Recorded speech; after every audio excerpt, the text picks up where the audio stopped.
everybody. Happy Thursday. We are almost to the weekend. So today is starting the series leading up. There's a lot of primaries, a lot of conventions, a lot of wonderful, amazing Virginians challenging the old and an attempt to do something different and to bring in the new. And so today I'm excited to have Lance Allen, who is, let me get the redistricting, so we got Frederick County, Winchester, Clark, Shenandoah, and Warren.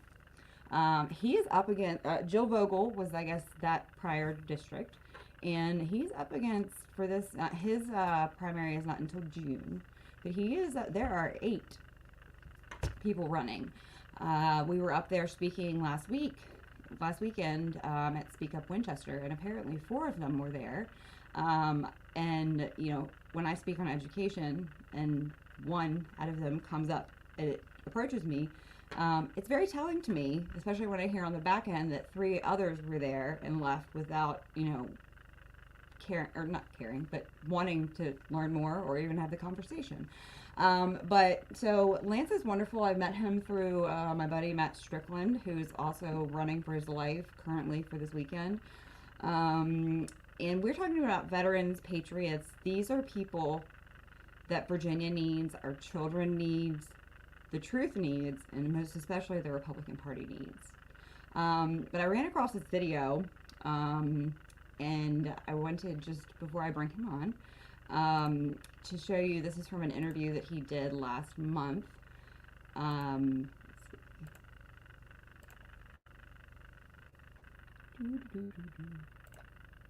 Here we go. All right, they switched this up on me. All right, so just a little bit of that I know of here in the district that I think could use that money better than I can. And so that's what we're doing. That's why I'm running. And to be honest, I think it should be that way. I think if we can set an example of you can do right now in the state of Virginia, I was listening the dirt with some of these folks, she says those are good things. And so, it keeps me up at night sometimes, but that's okay. So, but to answer the question, why am I running? I think the question probably for me is a little bit better answered this way. There are a lot of things that we can do right now in the state of Virginia, and there are people have made a lot of promises. I mean, when the House turned over and when we got all 3 statewide offices, there were a lot of promises made. Now, don't get me wrong, Terry McAuliffe didn't do the Democrats any favor by saying parents don't belong in schools, right? Don't get me wrong, but on the Republican side, there were also a lot of promises made about what we were going to do to make the Commonwealth better. And I would argue 2 sessions later, we've still got a long runway. And so I'm running to do a very specific set of things, and when you ask me about them, I'll be happy to tell you about them. But I want to do those things. I'm seeking 2 terms. I'm offering to donate my paycheck every chance I get it to some group that I've either worked with or that I know of here in the district that I think could use that money better than I can. And so that's what we're doing. That's why I'm running. And to be honest, I think it should be that way. I think if we can set an example of you can do this, accomplish great things, and then not have to worry about building a career as a politician, I don't know. If we can set that example and it's a good one, then I think it's worth the effort. I think that's So, those of you who know me and follow me, that's like on point. And so this was, when I find a candidate and I get, and they say words like this, and it's very telling. And this is not part of my district, but what I tell people is that whether it's my division or not, they all go in and vote for the future of our state and our children, because we're education people over here. And so we should care about what's going on in other divisions, and that's why we work statewide. So on that note, I wanted to welcome Lance Allen to the team. Hey Lance, how are you? Great, thanks for having me. I appreciate it. Yeah, I know that you guys are all busy. You guys are packed, and you've got kiddos, and you got a sick one home today. So I appreciate you jumping on. So I know that there's a lot of things to talk about, but running. When you talked about things that promises not delivered. And, a lot of people are running, whether they're challenging an incumbent or whether they're, running for a new seat, is, their education finally seems to be, after 30 to 40 years, at the forefront. And that encompasses too much to get into here. But I know that we had talked, about school choice. And, so I wanted, you to clarify, like, because everybody says it, but, what it means, what to you and what you think has been done maybe incorrectly, in the past, most recently. Just what is school choice, to you? Yeah. Because it's not one thing. Yeah. So let me just start off this way. A lot of times when you hear school choice is kind of used as a blanket term. Just like everybody uses like these, get them. And if you hear kids screaming in the background, I'm sorry, can't control that. I usually have a little blonde head right here, Right. And then so this is just the rare time I don't. But we all do it, right? We all have these catchphrases and zingers and phrases that we use to kind of describe like what we're for or what we're against. We're pro this, anti that, that kind of stuff. And I always tell people, don't ask me what I am, ask me why I am. So really, why first, real quick, is I've got 3 children, right? And I believe ultimately at the end of the day, it's not about what happens to me. It's about what I can do, for their future. Right. Harper needs medicine? Yeah. Okay, can you just wait 1 second and let Daddy do this? Thanks, bud. You want to go jump off? Hey. Nope, we're good. You're good? No, we're good. You're All right. so cute, though. So that is one of the reasons right there. That's why I do this. I don't want to leave this world for my children. And I do that, my future's set. Like, what's happening to us is that but what we can do for them. Yeah. Is why we do this. So that's the why. All right. And let me tell you, I have been grilled about school choice by a lot of people in a lot of different levels. And I'll tell you the one thing that rings true over and over and over again is this idea that you have to understand that school choice isn't about giving the government something. It's not about clarifying an issue. It's not about preventing certain things. It's not about any of that, right? School choice, right, ultimately is the thing that all conservatives should be for, which is about limiting the power of government, putting the power back in the hands of the parents and the family, right? God forbid I invoke the name of Ronald Reagan in any kind of interview. Ronald Reagan said that he believed that things would be best solved at the local level. I would take that one step further and say that I believe things are best solved at the family level. And let me just kind of give you a very 30-second overview of what I mean by this. When I say school choice, I don't mean you get to opt out of public schools. That's not what I'm saying. When I say school choice, I don't mean defund the public school system. Correct. That's not what I'm saying. When I say school choice, I'm not saying you get to go an education savings account. You get to go save some more of your money and I'll give it to you tax free. And maybe you can afford that fancy private school down the road. None of those things are what I mean. But you said in the back room earlier when we were talking that if you think of this as a theater of war, what happens is, right, an army will surround us on all sides or 3 sides and leave a 4th side open. And that's kind of like where we make our escape. The panic point. We run to it, which is what almost happened this past session. Right. Panic. We'll take anything we can get. Let's get it. And that's kind of what has happened in the school choice debate, which is like, hey, we promised we would do it. And B, like, but how do we can't go here, we can't go there, we can't go this way. And so like an easy out is an education savings account. Like just let them save more of their own money. Let's give them a voucher. Let's not tax it. We're only going to give you state funds. We're going to keep your local money, and we're only private kids, they must be rich. Because I can tell you I'm one of those, and I was offended by it because we get by on the skin of our teeth to make sure our daughters are educated and safe. And so the assumption that homeschool and private school parents are there because they want to be like that, but the money, the dollars is really a big part of it too. We're going to keep your local money, but we're going to give you this much. So there you go. You hit the nail on the head. Okay. Look, I've got 3 master's degrees. I've been through 10 years in the military. I've been through 10 years in corporate America. I understand a little bit about budgets, okay? And when someone says, well, we can't let you just take your child wherever you want to go, because how would we even account for that? Every school gets money from the locality, the county, the state, the federal government. They all get money from it. And these budgets are really and totally based upon the population and how many kids are in that school. So your child, your individual child, has a dollar amount attached to their head. Believe it or not, that's how it all works. And so to pull up while you're talking one of your divisions and show you what that looks like. So when I say school choice, what I'm talking about is that dollar, right? That amount should follow your child no matter where you want to take them to school. Maybe that's a different public school, right? My wife worked in a public school where they had 4 principals and 3 vice principals and 33 kids in every classroom, right? But you could go 2 blocks down the road, okay, maybe not that far, let's say 2 miles down the road, to a different elementary school with a completely different set of rules, completely different set of curriculum, 1 principal, 1 vice principal, and students, classrooms with 15 in them, right? And so what we're saying is public school school choice has to be an option. It's got to be a choice. You as a parent ought to be able to decide where you want your child to go, no matter where that is or what that looks like. Maybe that's a different public school.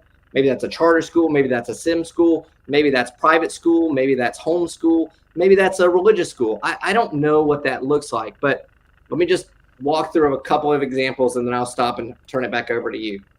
Keep talking. Example number 1. Yeah. Example number 1 is very simple, right?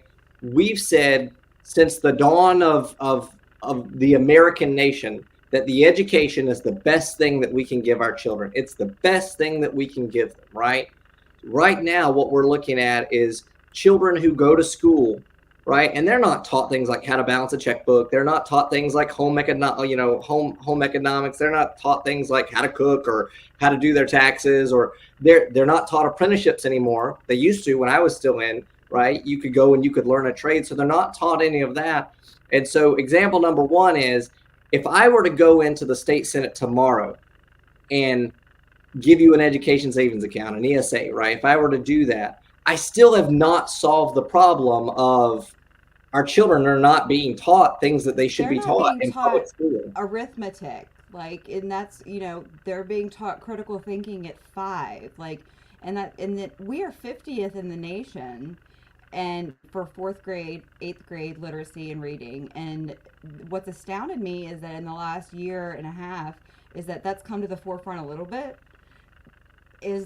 But we always digress. We'll mention it, but then we're going to do some more standards. Right. We haven't even acknowledged the fact that our kids are 50th bottom. We're the only state below basic. Right. And people are astounded when I tell them that. And our governor ran on it. If you were the bus tour, because I campaigned for him, is that I think that got lost. But you can pull up any of the GOTV, on Facebook or wherever, the bus tour, and it was in his speeches. It's in the back of our commitment to Virginia, the Honesty Gap report from May. It's in the appendices. Right. And that's how bad it is. And it was blamed on the Democrats lowering the standards. And this is what I say is that, well, how would the Democrats solely do that? Okay, because you can go, is that we can't blame it on, and then not talk about the issue. We just leave it there because it still hasn't been addressed. To your point, that's example number 2. So even if I were to do all of those things, right? Let's say that I campaigned on fighting back, right? That's what I was going to do. I was going to fight back and I was going to put everything back the way that it was. If I go and I put everything back the way that it was and I undo everything that all the Democrats did, I still haven't fixed the problem. I've still got schools where we only hired 7% more teachers, but we hired 75% more administrators year over year for the past 4 years, right? So we have so much technology that the kids are going to be in VR goggles next year, and then we talk about where's the money. It's right. we're one of the only states that has no textbooks. And then they ask about, well, transparency. How in the world are parents supposed to know what their kids are learning? One, when schools are lying, saying they can't access it, but two, when there's no books or paper to look at.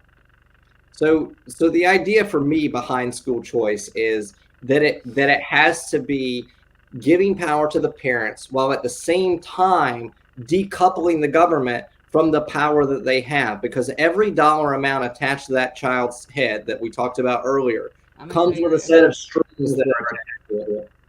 So this is, so I did a 2019-2020 census report, and I just captured, just to throw a couple in here. But so how you do it is you take the household median income, their poverty rate, their ability to pay.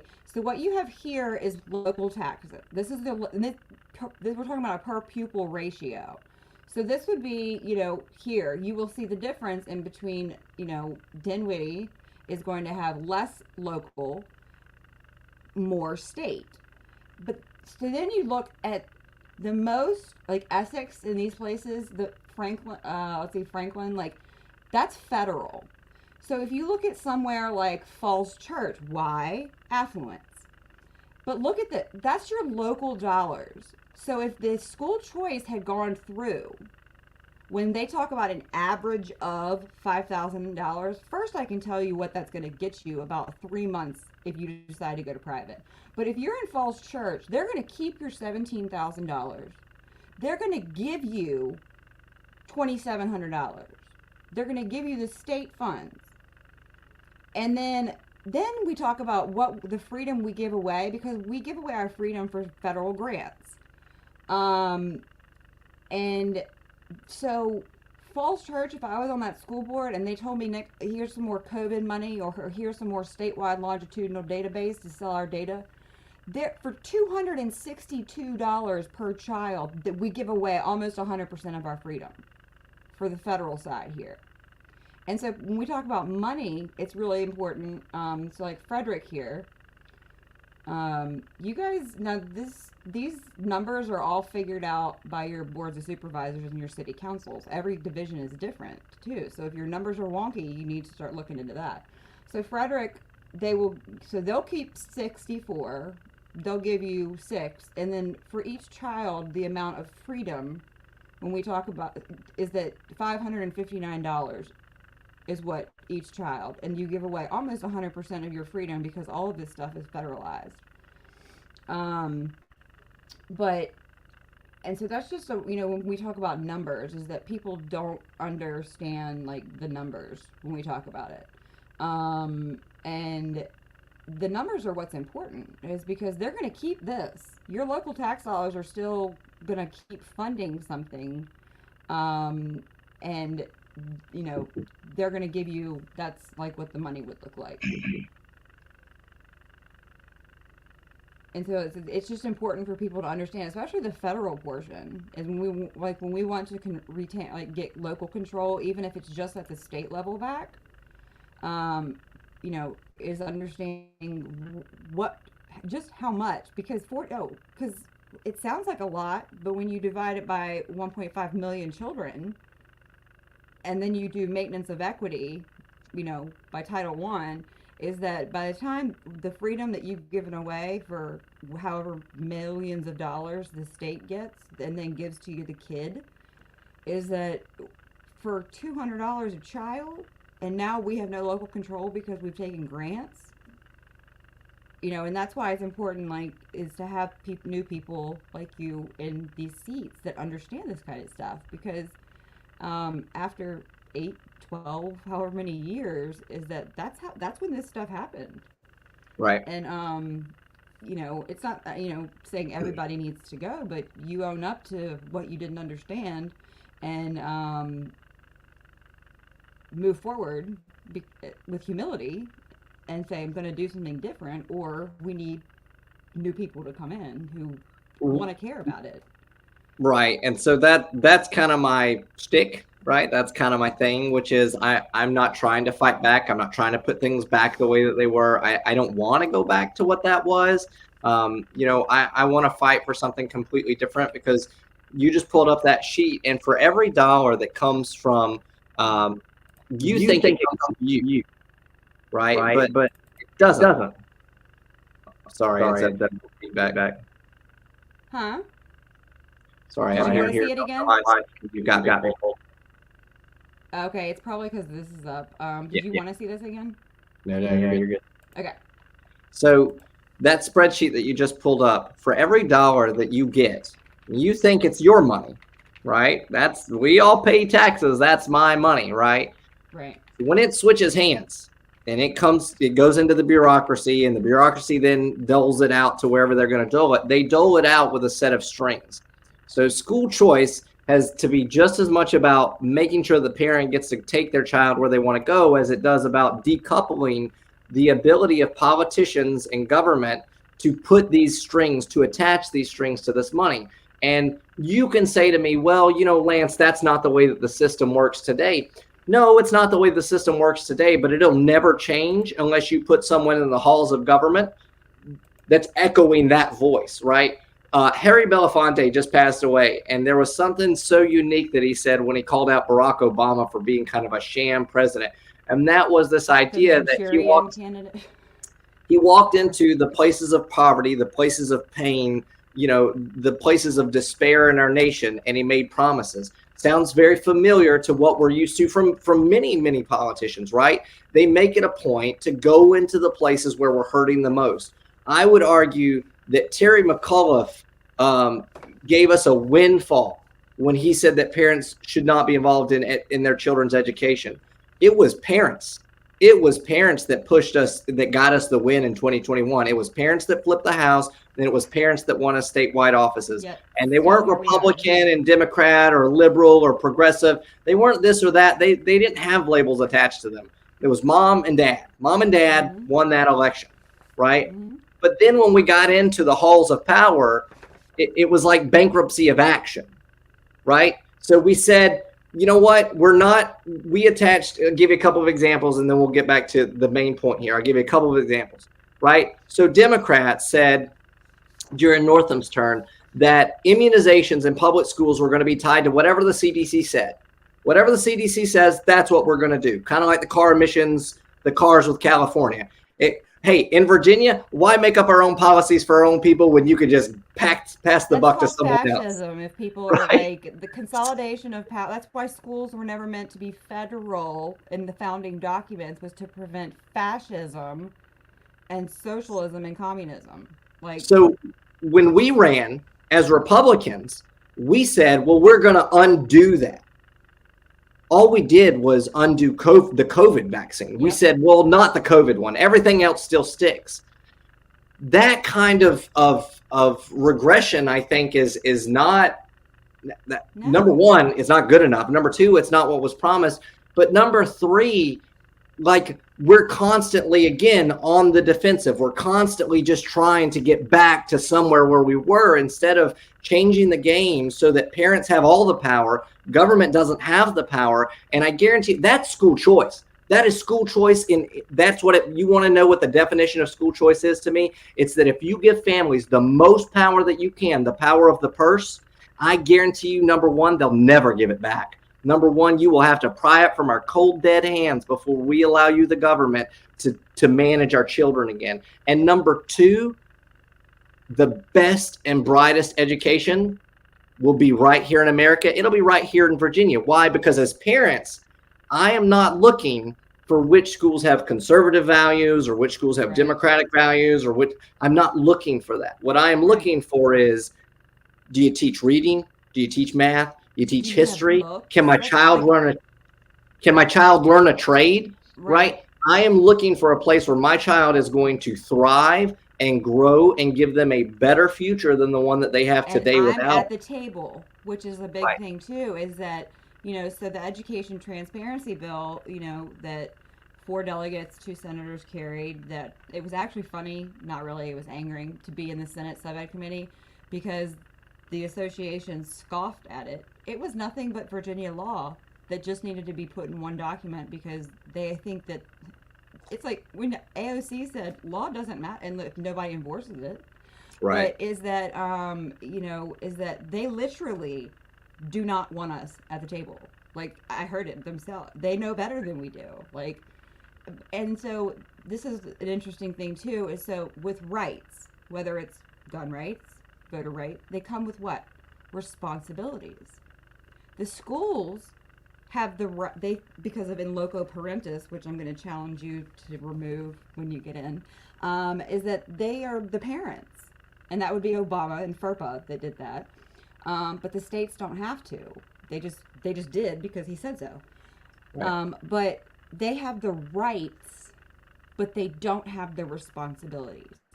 Right.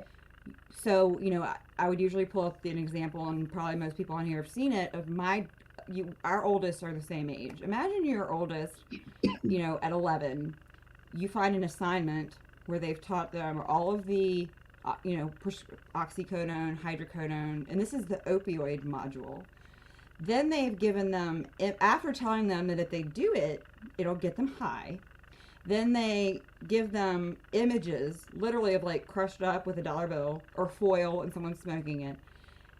So they've given them and then they send them home with an assignment asking what's in their house, find the image of the pill on the internet, and then post the link where you found the image. So if my kid was to OD, who would be blamed? Who could have my other? And that's the thing, is that what's best for my kid? When my kid dies, and I don't know the lesson was ever taught to my kid, is that they have the right, they want to take the right, but they have none of the responsibility, because if a parent doesn't educate their children, what happens? Right. You get your butt hauled into court. Okay, that's a requirement under parental rights. It does have a flip side to it. Is that you have the right, but you have the responsibility. If you don't feed your kid, if you don't take care of them, if you don't send them to school, if you don't educate them, we're 50th in the nation.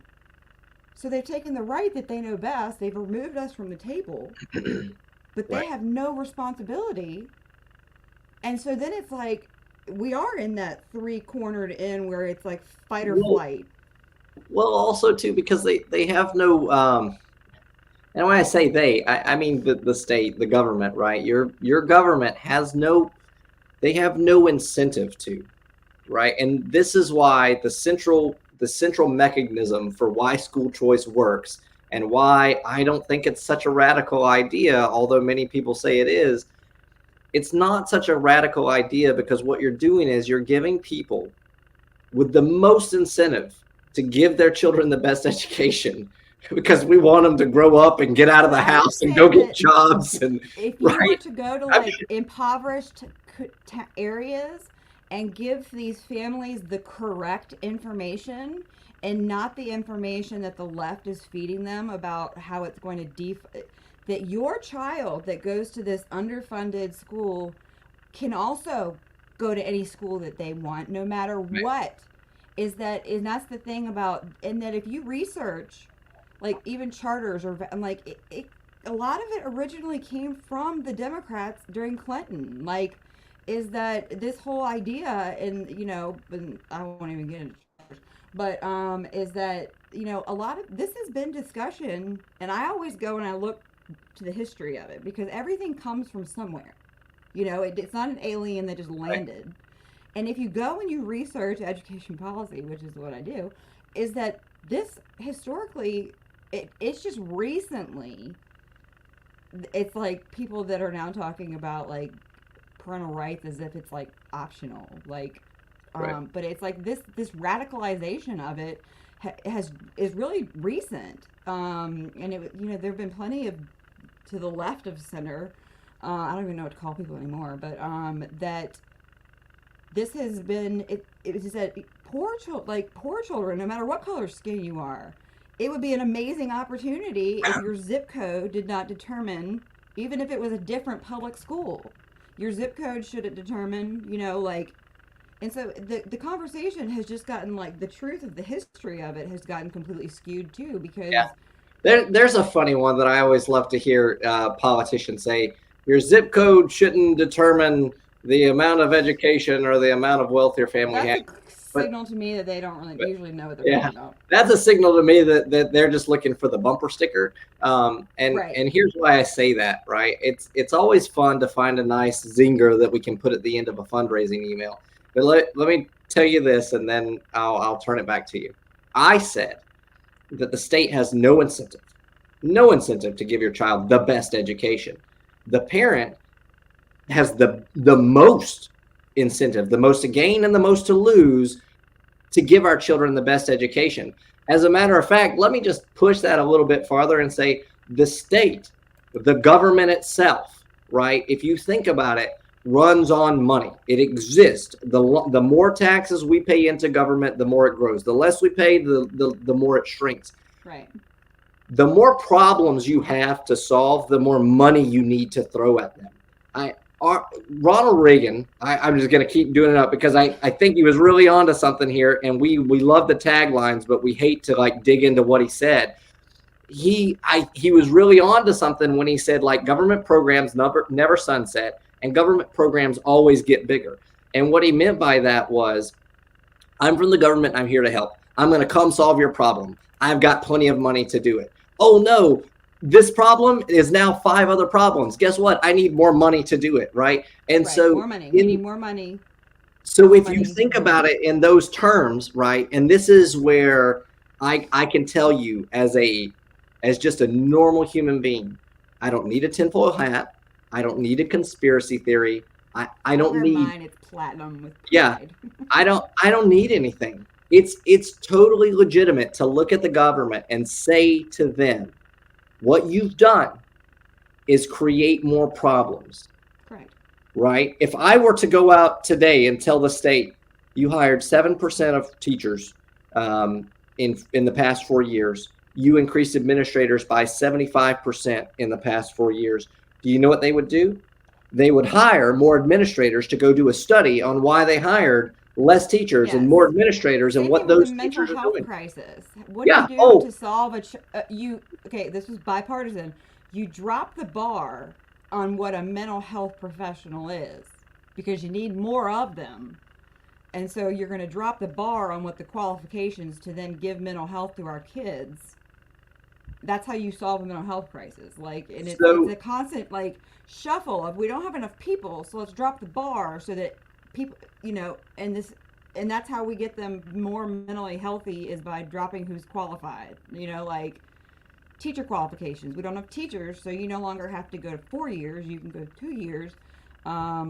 And you don't student teach, so then they go in, they have no idea what they're doing, and then it's just it's like the self-perpetuate, the snowball effect. What's funny is 4, 8, 12, almost 16 years ago now, I remember then President Barack Obama giving his State of the Union address where he talked about the vast amounts of money that we were going to invest in education so that we could compete on the world stage.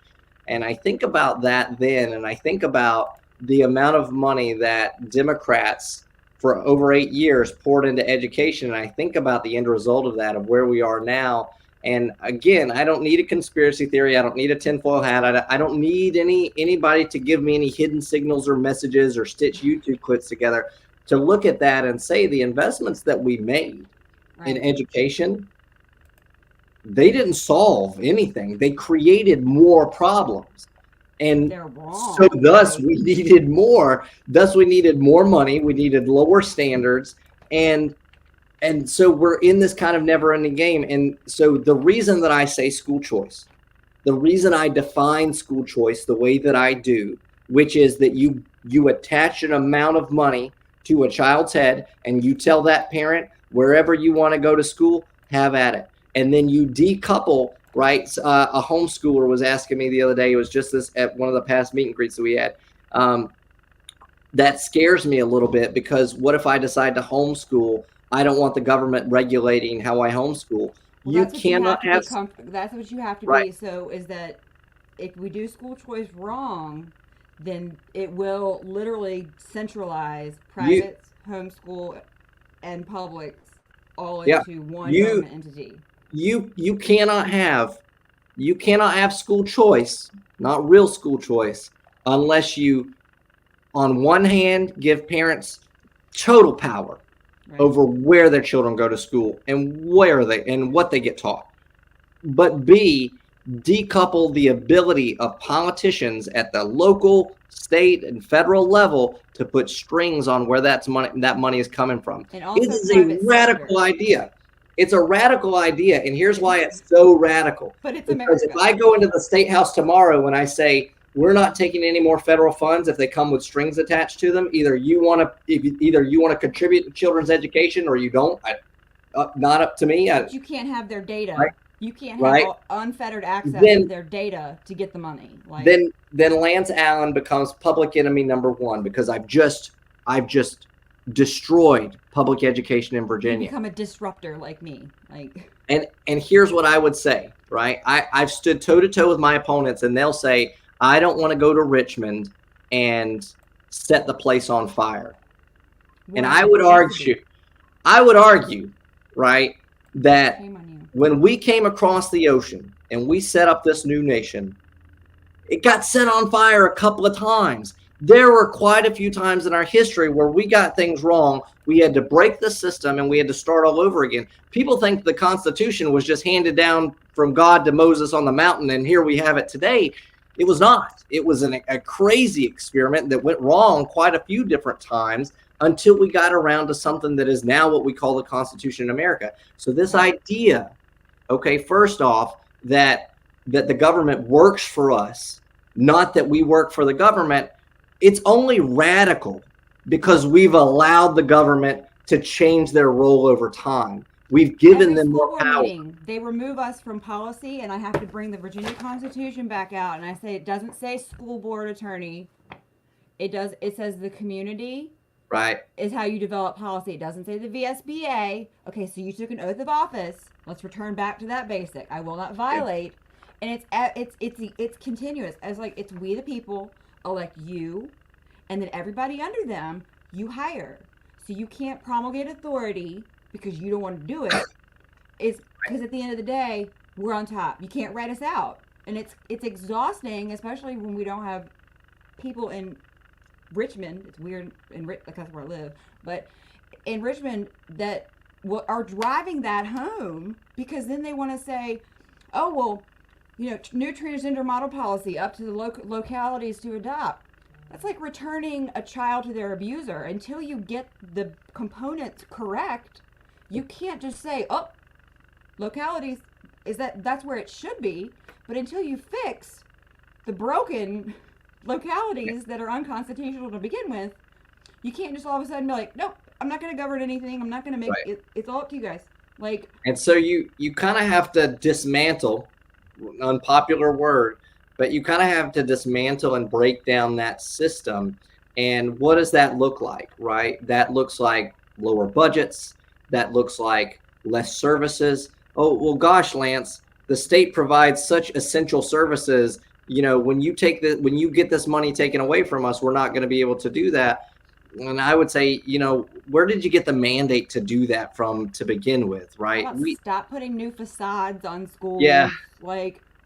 There's this idea that I really like in corporate America called zero-based budgeting, meaning every year we kind of go back to our budget and you have to justify why your program exists, why you need to fund, why you need a staff that's as big, and what your roles, responsibilities are. And essentially, you have to answer the question of financially, how are you going to help this corporation grow? Because financially, if you can't do that, then see ya. School boards have those laws. They just don't do it.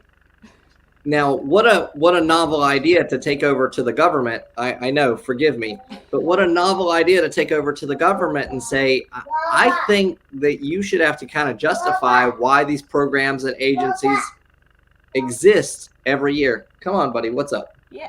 What you got? But just to show, I just happen to have Loudon because this is what I do, is I have information. These are all sole source, by the way. Okay, this is the amount of software Loudon has. 3 pages of software. Okay? 4 pages, excuse me. This is what every division looks like, okay? And then look at the money. Okay? So you got $343,000. For almost half a million. And this is 4 pages. And this is when they say that Chromebooks are less expensive. Correct, they are just the Chromebooks. But this is 4 pages, and this is all contracts for more what reading materials. Well, they're not actually, it might be a couple books, but I mean, this is primarily the big dollars is software. What they're paying in software, like here, tutor.com, like annual student, like $1.6 million. And keep in mind that, like, and that, so it's like, it's stuff like this that you have to look at. It's like when we decided to educate our children when we couldn't afford to, you got to sit down at the table and you don't get up till you figure out how to get it done. I got to cut out my lattes, my gym membership. I got to cut out, and because as a parent, you become selfless, not selfish. Right. You cut out everything to make sure that your children are taken care of. And so that's, people ask why I'm not running for school board, and it's various reasons, but is that school boards should sit at the table with, these are children's minds, and they don't get up until they figure it out. And it's the same thing with, like, you got, like, the Senate, the House, you don't take the easy road out. You sit down and you figure, especially in education, you sit down and you figure it out until you get it done. But, and then you shave off. If you shave enough, yeah, you'll get to the place where Virginia actually has control of what's going on again, and we are no longer living under fascist Fed Ed. Well, and I think I don't know how much time we have, but I'll give you my elevator pitch real quick. We'll close with it. Yeah. I think that a lot of people ask me why I'm running for the office that I'm running for, and then why me, and I would say, why not any of these other offices? I ran for lieutenant governor, and everyone's like, oh, you're going to run for Congress next, aren't you? And I was like, no, I have no desire to go sit in the halls of Congress. And God bless our congressmen, but I have no desire to go sit in the halls of Congress and accomplish nothing. Look, I put myself in a place where I feel like we can do the most good. And what I mean by that is, at the state level, you are perfectly poised to push back against the political whims of the federal government. You are perfectly poised to give as much power as possible to the citizens, the parents, the business owners, right? The farmers, you're as poised as you want to be to give as much power back to people as you want to give. And so I chose this position because I don't want to just look at one division, one district, one school's budget. I would like to kind of dismantle and break this system down, start back at zero, and say there is a way that we can give our children the best education possible that doesn't bankrupt the state, bankrupt the taxpayer, and bankrupt the parent, right? But at the same time, should not come with political strings. Like someone asked me the other day, I didn't hear you mention anything about banning CRT from public education. And I said, well, yeah, okay, with you. I'll give you an example. My 11-year, or when my child was 11, he went through public education. He went through school, and they gave him an example. Here are all the things on the board, and I need you to check off what your family has. And I'm going to tell you on a scale of 1 to 10 if you're oppressed or oppressor. That's a CRT example. And that is critical race theory. My kid was an oppressor, right? Yes. Scored a 9 out of 10. White parents, 2 parents in the home, male and female parents. We made over $50,000 a year. I was a veteran. I didn't know by being a veteran I could oppress people, but okay. But that's an example. And what I was trying to get across to this individual when we were having the conversation was, if I go back tomorrow and I ban CRT, right? If I go and I ban CRT, it's just a symptom, right? The next time the Democrats get power, right now they're saying there's nothing in curriculum that mentions CRT ever.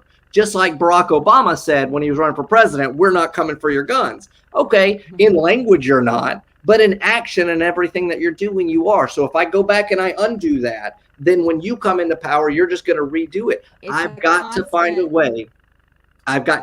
way to legislate differently. And the best way to legislate differently that I possibly know how, that cannot cannot be undone without the fight of your life, is to say, I'm going to take this system, I'm going to break it down as much as I possibly can. I'm still going to leave it. Public education has a value, but I'm going to break the what we built it up to down to the lowest possible denominator. And I'm going to say, government, your job is to fund the public education option.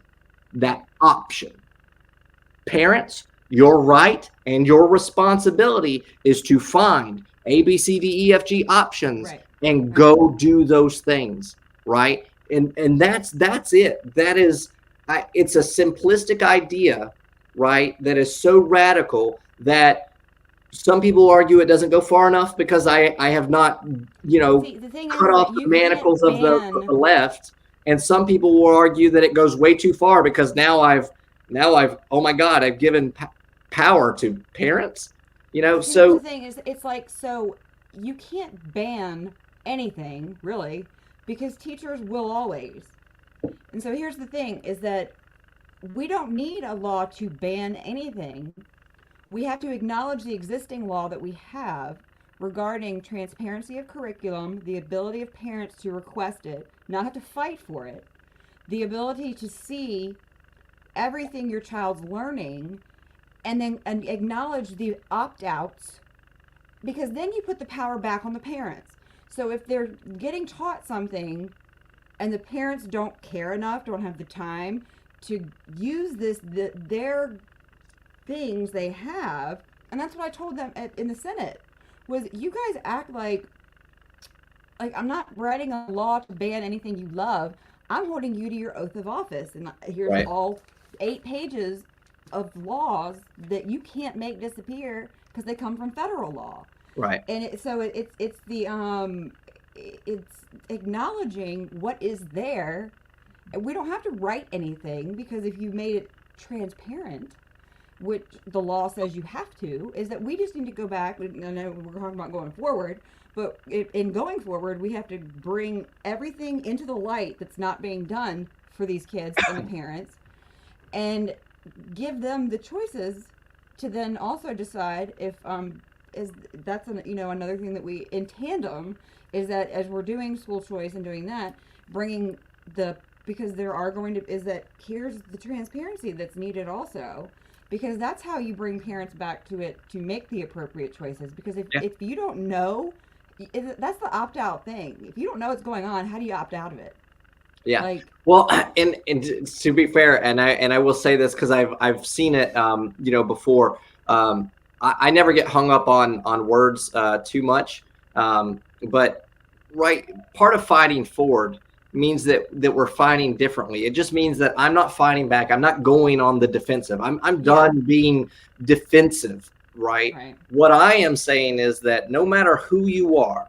Right. No matter what your political alliance, I don't even care who you're married to. I don't care what your household looks like. Yeah. What I am saying is that no one is more incentivized than a parent or parents to make sure that their child is the best possible education. Right. And so it's kind of like you were talking about with the Parents' Bill of Rights. As soon as I begin to enumerate, right, your rights, number one, right? Yes. Number one, I've just limited them, right? And number two, now I've just given someone every opportunity to roll them back, right? Or to work around them. And it's kind of like what you said. There are laws that exist in Virginia right now that say that the public education system is supposed to include transparency, especially transparency to the community and the parents. And we're not doing that. And so textbooks, like there's a whole section on before you bring textbooks, which is also instructional materials, which is included in technology and electronics, is there's a process before you bring it into the division. But when technology came in, it was too inconvenient.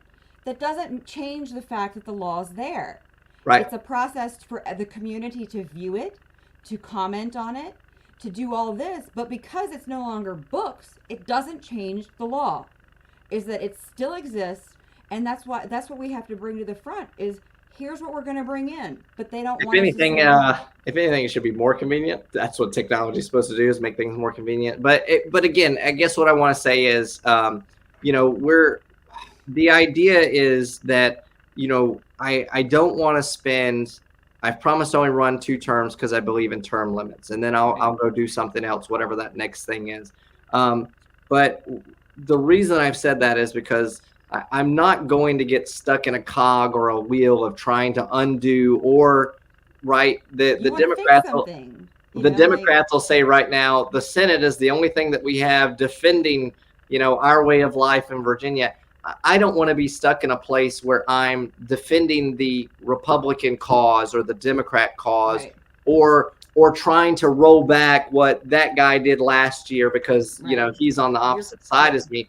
Yeah. By the way, can I just point out that in America, the parties themselves have switched positions so many times that it's kind of like the water balloon analogy from the podcast that you sent me. Yeah. You squeeze the water balloon in one area, the water just goes down somewhere else. You squeeze it in this area, the water just goes somewhere else.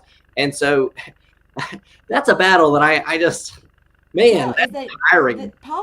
That's why term limit. It's like, Samuel Adams, like, the minority setting the brush fires of freedom in the minds of men. It's one of my favorite quotes. And it's kind of like, that's what I do. I'm like you, is that I speak truth, I leave it where it is, do with it what you want, and I move on. And I fight forward. And that's, if you want to pick up on it and join me, let's go. I'm not going to stop what I'm doing. But I'm kind of one of those. Leave a place, set the fire for a new person to come in that you've set that brush fire of freedom to come in and continue it. Well, and I'm also kind of a really big fan of term limits because I believe, so let's say I make a list of things that I'm promise I'm going to sponsor and vote for. I'm going to bring this legislation. So let's say that I do that. And a lot of people use the argument, well, we're not going to get it passed this year, so we're not going to bring it. No, go ahead and bring it. You should bring it. Bring it to the light. Here's why. Because if for nothing else, for 8 sessions straight, for 8 years straight, I'm going to show you that I've consistently done the thing that I've promised to do. I'm going to show you who is on that or who's against it. Right. And then you as a voter get to decide, I don't like what Lance is doing. I don't like this thing. Is out. Let's go with something else. I like what this guy over here is doing because it's something completely different. I like this. You get the opportunity to do that. And so I'm a really big fan of our representative government being representative of the people. And being accountable for what they have or have not done. Right. And so the argument that how dare you challenge the incumbent, is one that I find baffling. Yeah. Like, they earned their seat forever. I don't remember that being a part of the equation.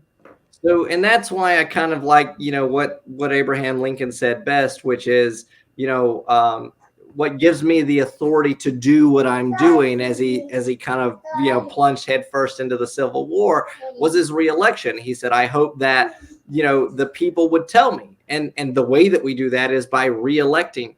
But you guys want to wave? You say hi to everybody? I'm used to having a little blonde head pop up here. My husband just happens to be all Archer, do you want to say hi? They're right here. You say hi? Hi. No, he doesn't. He's hiding. You probably like my 5-year-old. So anyway, but what Lincoln said was this idea that I'm going to do what I'm going to do what I'm going to do. I'm not going to hide it. I'm not going to save the amendment to the Constitution. I'm not going to save these things in hopes that I'll get a second term. I'm going to do them now, and then the people will tell me if that's the right thing by reelecting me, or they'll be like, no, we don't want this. We're going in a different direction. And so we've gotten away from that a lot, and I realize that that's a really dangerous statement, but we've gotten away from that a lot. And so what we've kind of gotten is that you can use political office to set yourself up into a very nice seat of power and influence that allows you to make money and earn favors. And I'm not calling out the establishment. VPAP is wonderful for that. We're blessed to have VPAP, and a lot of states don't have that resource, but it's very telling. So, I'm not calling out the establishment. I'm not calling out the rhinos. I'm not saying who did that and this. All I'm simply saying, sects. It's too much to keep up with. Yeah, there's a lot. It's mind numbing how many people I'm going to be mad if I give that example. Yeah. And so all I'm simply trying to say is that if we're all on the same side, and that same side is to give as much power to people as possible, and as a conservative to limit government as much as possible, then I'm for that fight. And these things that I'm promising to do, they're only radical if you believe that it's your right to have that power in government, right? You are threatened by me saying I want to eliminate the personal property tax only if you believe that it hurts your power and your influence. If you just went to Richmond and you were a regular taxpayer, you'd be like, that guy makes a lot of sense. I like that. Let's figure out a way to make that happen. Okay, if you don't like this, then that's un-American. And therefore, is that we have to go back to the founding of this nation is, what are we doing that's actually American? Is it, because if we ignore that, then we might as well just we're almost there. And so we have to I was pulling up something like the difference between Democrats and Republicans and just some stupid thing. And I was like, nope, that's wrong. Currently, but the foundation. But you're right, is that they've swapped. And I put that inconvenient truth up in the history standards when I said, so in this new history standards, are you going to teach the children that the Democrats were in the South? Or does that not fit into your new... But, just to tell us how everything has changed in the theater of war of politics, is that, and I will just close with this, is that I consider being called a disruptor if it means returning America to its former glory and bring the most amazing country in the world. Yeah. I take that as a badge of honor. And I would also say that, I have found that, you have to walk a really fine line of making sure that people understand what you're trying to accomplish, but also making sure that people understand that you want to work. And I want to work. There are people who want to go to Richmond and make a buck and get some power and some influence and hold an office. But then there are also other people who want to go to Richmond and have no desire to work. They're just going to name call, and they're just going to raise a buck on their fundraising emails through their zingers. Right? Okay. And so I have tried my best to be as authentic as I possibly can in this race and everything that I do, to say that these are the things that I'm after. They didn't change in 2021. They didn't change in 2022. They're not changing in 2023. Now, do I think that we'll get do I think we'll get school choice next year? No, I don't. Do I think we'll eliminate the personal property tax next year? No, I don't. Right. But I think that we can bring those bills. And then once we vote on those bills, which we should vote on those bills, when we do that, then it provides an opportunity for me to go back and say, all right, who do I need to work on? And who do I need to work with? Who's on my side? Who's not? What don't you like about it? And then let's go work on those things. And so that, I think, is kind of what we've lost, which is we're constantly on the defensive. I am defending what I've put through. You're trying to roll it back. And then when I'm in power, I'm trying to roll back what you did, and you're defending it. And so we never really make I call it revenge politics. And it's exhausting. Because it never ends. You're always going to have, because it's the oppressed will always become in politics. It will inevitably. And so what we did okay, and then in 8 years we're back in where we started. And that's the problem with the two-party system. So look, we're coming up on the hour, and I've said it a couple of times, but I'm just going to hit on this. And again, you can find Lance here. You don't have a primary, so we will consider this episode 1 since you don't have June 2nd. So our primary is June the 20th. Just the quick elevator pitch for those that want to get involved. You can find me online at lanceforva.com. You can find everything on Facebook at Lance Allen for VA. Same Twitter handle, Allen for VA. Look, what I would say to you is this.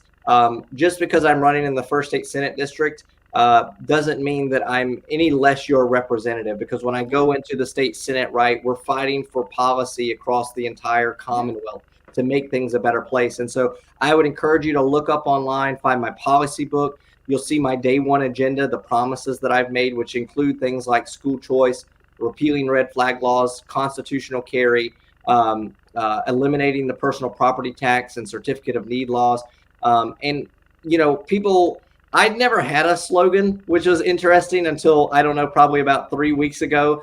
when I was having the same kind of exchange with someone, and they were like, so you're saying you don't want to fight back. And I was like, no, it's not that I don't want to fight back. It's just that I'm done posturing. I'm done being defensive. I want to fight forward and find a different way to do things. So look me up. That's the best way, that they're not created to be created. Like ours is what you're not changing, you're choosing. And that was just a word vomit out of my mouth when we first started doing this. And that became part of that's authentic. That's then because it came from your own belief system. Yeah. So our primary is June the 20th. So you've got probably about 7 weeks. And so I would encourage you, we still need door knockers. We still need donations, or just go on social media and share our stuff with the world. The more we get out there, the better we all are. So I appreciate the time today. Because it's rare conversation, like real conversations with people running in for political positions, especially people who don't want to be politicians, is something that everybody in the state needs to see, because it is possible. Yeah. So, well, all right, Lance, I'm a husband and a father, and you're somewhere tonight, right? You have a parental rights thing tonight? I don't know. I'll have to look at my calendar. I'm probably somewhere with you. I think you're somewhere. I think with Mike. I don't know, but I think you have something tonight. So post about it, because I think I got that. Someone told me that, but I don't know if it's true. So all right, yeah, we will definitely have you back before June 20th, and I will run your ticker one more time if you guys know, or you know how to find me. You want to say that? And if you know how to find me, you can find Lance, and we all fix this together. So, am I going to get a bye-bye? Oh, no, she sat down. All right, we're done. Thank you, guys. Take care. Bye, Lance.